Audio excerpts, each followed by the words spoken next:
嗱，甘草咧有眾藥之王嘅稱號嘅。嗱，佢有15大嘅功效嘅喎。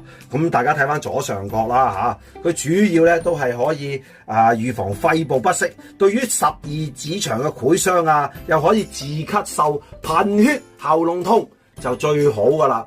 咁喺女士方面咧，咁佢可以調理經期啊，促進乳汁嘅分泌㗎嚇。嗱，咁我今次咧就用咗一個大嘅羅漢果，呢一個成26、7克㗎啦，買咧都要700蚊㗎。而家呢啲，如果細個嗰啲咧就唔係咁甜嘅，買個大㗎啦。